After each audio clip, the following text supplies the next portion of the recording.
And trade of shark fins and shark fin products in the state of Florida. And I know that Mr. Ponce has been to see me, and probably each one of you. And I think that speaks very highly of his dedication on this particular issue. And we're certainly very proud of your efforts to set forth your views concerning this, and certainly it's good to see you again. Thank you. You too. So, good morning. I'd just like to thank everybody. My name is Thomas Ponce. I'm the founder of Life for Animals, and I'm also a constituent in Seminole County, Florida. I'd like to thank you for the opportunity to speak with you here today, and the issue I'd like to speak to you about is one that's very close to me and dear to my heart, as well as to our ecosystem. The issue that Senator Simmons and I are currently working on is one that he's agreed to sponsor. The bill has been drafted and included in your packets. I'm currently seeking a House representative to sponsor this legislation, as well as co-sponsors for the bill once established. The bill we are proposing is to ban the sale, distribution, possession, and trade of shark fins and shark fin products in the state of Florida. So, all across the world, there are tens of millions of sharks that die a slow, torturous, unnecessary death year after year because of the shark fin industry. When sharks are finned, they're first captured in ridiculous numbers and then are brought on board and have their fins hacked off. Then, their still finless, living bodies are thrown back into the ocean where they're left to starve and just die. Shark fins are primarily being sold in such large numbers because of the growing demand for shark fin soup, an Asian delicacy, but one that has spread to the United States. This ongoing attack on sharks is not only horrific in nature, but is quickly driving both sharks and many other species to the brink of extinction.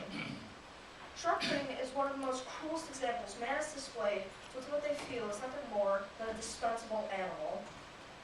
Shark finning is purely a way of making profit, with no regard for the consequences.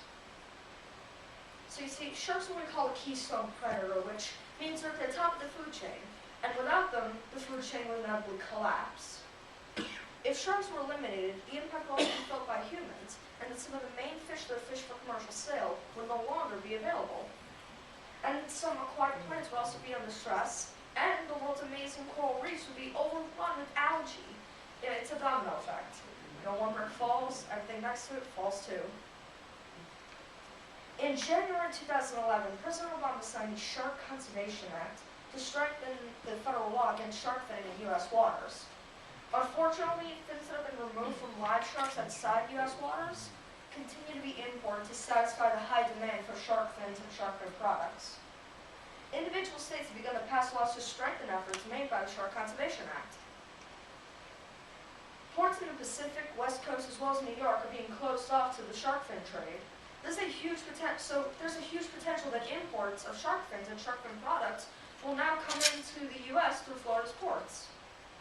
By taking this step and implementing a state ban, Florida would be saying they will not contribute to the mass slaughtering of sharks, which will inevitably result in their extinction.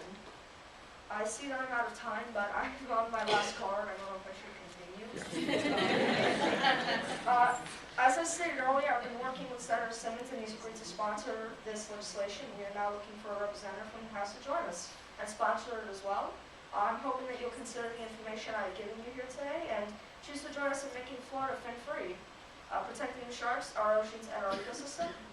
I've included my contact information in all of your packets, and I welcome the opportunity to speak with each of you individually on this topic further and answer any questions you may have. I'd just like to say thank you for your time. All right, members, any questions or comments? Yes, Representative McClellan, you're recognized. I applaud Mr. Ponce in your efforts, and we do have an appointment coming up, and I anticipate helping you out. Thank you. Thank you. Thank you. All right, any other questions? Thank you, Mr. Ponce. Oh, yes, Representative Castro-Dental, you're recognized. Thank you, Chair. And Thomas, I appreciate all the effort you've put into this issue. And we did meet in my office, and before you brought this to my attention, I didn't know anything about it. So I appreciate you alerting me to this, and I look forward to helping you in some way with this issue. I've been telling people about it, and it's really making them upset.